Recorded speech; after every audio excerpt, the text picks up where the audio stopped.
নমস্কার, নিউজ ভ্যানগার্ডের পর্দায় প্রত্যেককে স্বাগত জানাচ্ছি। এই মুহূর্তে আপনাদের সাথে আমি রয়েছি অঙ্কিতা। চোখ রাখছি এই মুহূর্তের গুরুত্বপূর্ণ সংবাদের দিকে। প্রথমে নজর রাখতেই হয় আবহাওয়ার দিকে।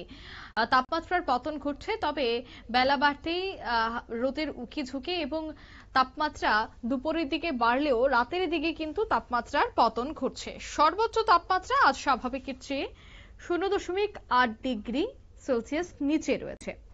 কুয়াশায় ঢাকবে ভোর, অন্যদিকে জেলায় জেলায় ঘন কুয়াশার পূর্বাভাস। বিস্তারিত সে বিষয়ে জানবো। টেলিফোন লাইনে যুক্ত হয়ে গেছে প্রতিনিধি শতাব্দী দেবনাথ। শতাব্দী, ঠিক কি জানতে পারছো? একেবারে অঙ্কিতা, দেখো এখন কিন্তু রাজ্যে অনেকটাই ঠান্ডার অনুভূত হচ্ছে এবং বিশেষ করে ত্রিপুরায় শীতের অনুভূতি কিছুটা হলেও কিন্তু দেরিতে হয়েছে এবছর। কারণ ডিসেম্বরের মাসের শুরুটা আমরা দেখেছিলাম প্রায় স্বাভাবিক তাপমাত্রার মধ্যে কেটে গেলেও দ্বিতীয় সপ্তাহ থেকে কিন্তু ঠান্ডাটা একটু একটু করে অনুভূত করতে পারছে রাজ্যবাসী এবং ধীরে ধীরে তোমার উত্তরের হাওয়া ঢুকতে শুরু করেছে এবং শীতের আমেজ কিন্তু বেশ এখন লক্ষ্য করা যাচ্ছে। আর এছাড়াও ভোরের দিকে ঘন কুয়াশা, দুপুরে মৃদু রোদ আর সন্ধ্যে হলেই হালকা ঠান্ডা।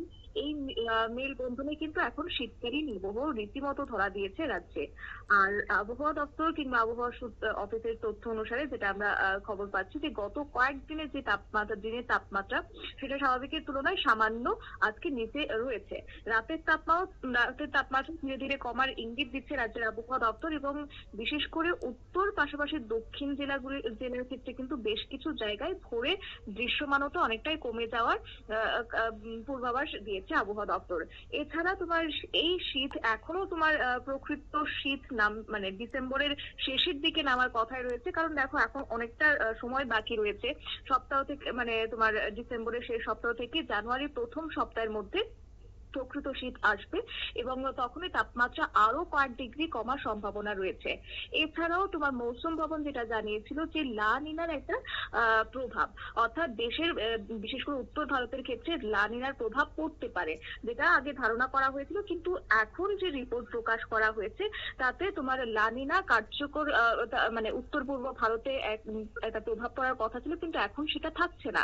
অর্থাৎ সাম্প্রতিককালে যে রিপোর্ট মৌসুম ভবন পেশ করেছে তাতে লা নিনা এখন অনেকটাই দুর্বল অবস্থায় রয়েছে, আর যার কারণে শৈত্যপ্রবাহ নামার মতো তেমন শক্ত প্রভাব এখন আর থাকছে না। কোন রকমের তীব্র ঠান্ডার আশঙ্কাও আপাতত নেই। তবে মানে শীত এই বছর স্বাভাবিক গতিতেই এগোবে বলে আবহাওয়া দপ্তর জানাচ্ছেন। আর বিশেষ করে শৈত্যপ্রবাহের যে একটা প্রচন্ড রকমের প্রকোপ সেটা কিন্তু এখন উত্তর ভারতে সেই অর্থে লক্ষ্য করা যাবে না। বিশেষ করে আমাদের রাজ্যের কথা যদি বলি তাহলে সেভাবে শৈত্যপ্রবাহ হবে না, যথারীতি ঠান্ডা যেটা আমরা লক্ষ্য করতে পারছি এবং আগামী কয়েকটা দিন অনেকটা নামলে পরে সেই শীতটা অনুভূত করতে পারবো। এবার আসি এই যে ঠান্ডার প্রভাব, সেটা কিন্তু আমাদের জনজীবনে অলরেডি পড়তে শুরু করেছে। বিশেষ করে ভোরের দিকে দৃশ্যমানতা কমে যায় অনেকটা, তোমার যেমন রাস্তায় চলাচলে বেঘাত পোহাতে হচ্ছে, ঠিক তার অন্যদিকে যারা কৃষককুল রয়েছে তাদের জন্য কিন্তু অনেকটা স্বস্তির খবর। কারণ এই মুহূর্তে তোমার কৃষি ক্ষেত্রে আলু থেকে শুরু করে সর্ষে, শাকসবজি, শীতকালীন যে ফসল রয়েছে তাতে করে এই আবহাওয়া কিন্তু যথেষ্ট অনুকূল কৃষি ক্ষেত্রে, মানে কৃষিকাজের জন্য, এমনটাই তোমার কৃষকরা মনে করছেন। আর আবহাওয়া দপ্তরেরও সেই পূর্বাভাস। তবে হ্যাঁ, এখনো শীতের মৌসুম অনেকটাই বাকি রয়েছে। বিশেষ করে আগামী কয়েকদিনে তাপমাত্রা আরো ধীরে ধীরে নামবে, বড় কোনো রকমের চরম ঠান্ডার পূর্বাভাস নেই। তবে আজকে তাপমাত্রাটা যদি কত থাকছে সেটা বলতে হয় তাহলে বলে রাখি যে সর্বোচ্চ তাপমাত্রা কিন্তু 26.6 ডিগ্রি সেলসিয়াসের ঘরে থাকবে।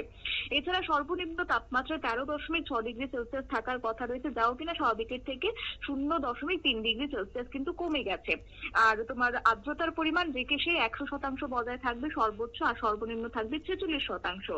মোটের উপর শুষ্ক আবহাওয়া থাকবে, কিন্তু হ্যাঁ কোথাও কোথাও মেঘলা আকাশ কিন্তু লক্ষ্য করা যেতে পারে। আগামী 24 ঘন্টার ক্ষেত্রে 28 থাকবে সর্বোচ্চ তাপমাত্রার পরিমাণ, আর সর্বোচ্চ থাকবে 13.0 ডিগ্রি সেলসিয়াস। কোন রকমের সতর্কবার্তা কিন্তু রাজ্যের উপর আপাতত নেই। অঙ্কিতা, একদমই ধন্যবাদ। অর্থাৎ রাজ্যের জন্য কিন্তু এখনই কোনো ধরনের সতর্ক বার্তা নেই। তবে হ্যাঁ, সর্বোচ্চ তাপমাত্রা আজ গিয়ে কিন্তু দেখা যাচ্ছে যে 0.8 ডিগ্রি নিচে নেমেছে। কুয়াশায় ঢাকবে সকাল, তবে দুপুরের দিকে রোদ উঠতেই হালকা গরম অনুভূত হবে। তবে সেক্ষেত্রে ডিসেম্বরের পর আরো অনেক তাপমাত্রা, অর্থাৎ 25শে ডিসেম্বরের পর তাপমাত্রার আরো সামান্য পতন হবে বলে জানাচ্ছে আবহাওয়াবিদরা। নিয়ে নিচ্ছি ছোট্ট একটি বিজ্ঞাপন বিরতি, সঙ্গে থাকুন।